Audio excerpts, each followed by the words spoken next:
63 Jesus comes the Tempest. Fourth Sunday after the Epiphany. Presence of God, O Lord, I adore you in the little boat of my soul. Since you are with me, I shall not fear. Meditation 1. In today's liturgy, especially the Gospel, MT 8:23-27, Jesus appears in our midst as the ruler of the elements, the conqueror of all tempests.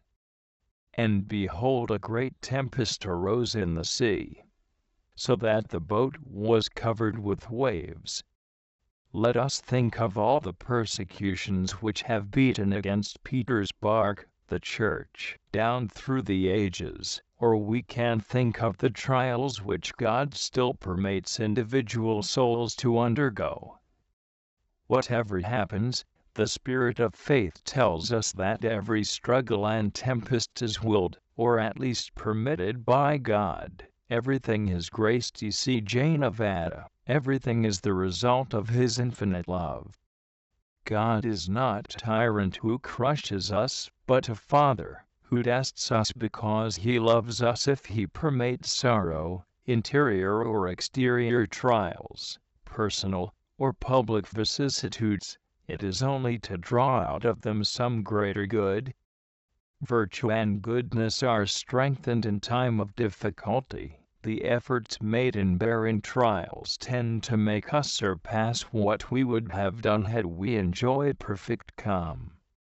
Jesus was sleeping peacefully in the stern of the boat, when the terrified apostles awakened Him. Lord, save us, we perish. He answered them reproachfully, Why are you fearful, O ye of little faith? If we are disturbed and upset by trials, it means that we lack faith. Even when God conceals Himself, when everything seems to fail us, and we feel terribly alone, we can be absolutely certain that God will never abandon us if we do not first abandon Him. Instead of becoming bitter or falling into despair, it is the moment to intensify our faith, to make strong acts of faith. Saint Teresa of the Child Jesus used to say, I count on Him. Suffering may go to its limit, but I am sure He will never abandon me. S.E. 2. The apostles were saved only when they called upon Jesus. As long as they labored and struggled alone, they had no success. Many times we fail to surmount interior difficulties because we work alone. God wants us to experience our own insufficiency, therefore, He lets us struggle until we have recourse to Him with full confidence. Certainly God wants our efforts, but He does not want us to place all our hope in them.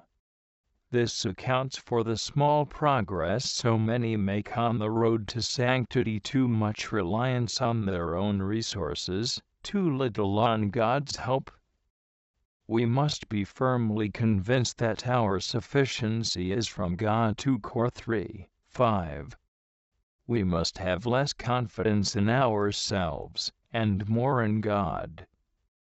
Jesus can do all things, and confidence works miracles. We receive from God as much as we hope for. JCDN 2:21-8. There are other kinds of tempests, too, such as those provoked by the difficulties we sometimes experience in our relations with our neighbor. St. Paul in the Epistle, Rom 13:8-10, gives us the remedy: owe no man anything, but to love one another. Love conquers all. Our love for God overcomes our interior storms. Our love for our neighbor, in whom we love Christ, overcomes the tempests which arise from dissensions, misunderstandings, and clashes of temperaments. if from certain people we receive only pain and trouble, let us follow the precious advice of St. John of the Cross, where there is no love, put love, and you will find love. L. 22. O my Lord, how true a friend you are, and how powerful! For you can do all you will, and never do you cease to love.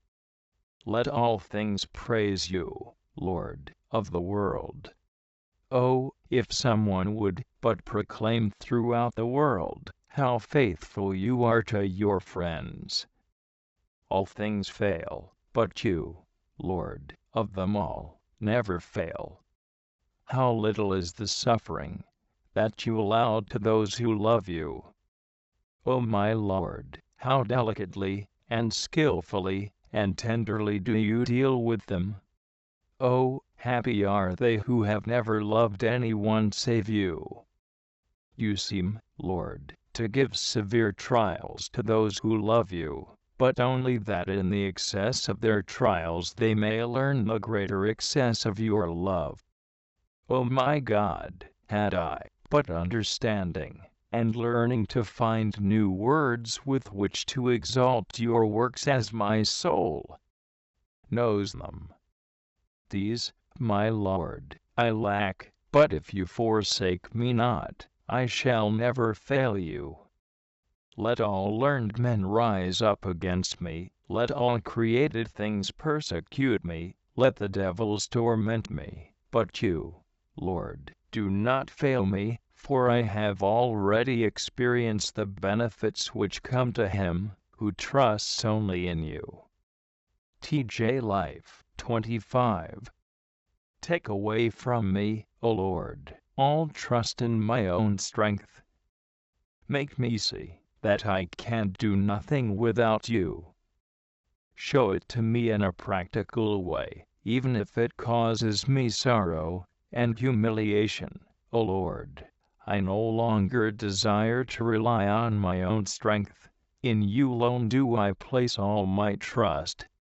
With your help I shall continue to strive to practice virtue, and to advance in your ways, but with my eyes always fixed on you, O Divine Son, who alone can make my feeble efforts bring forth fruits of virtue.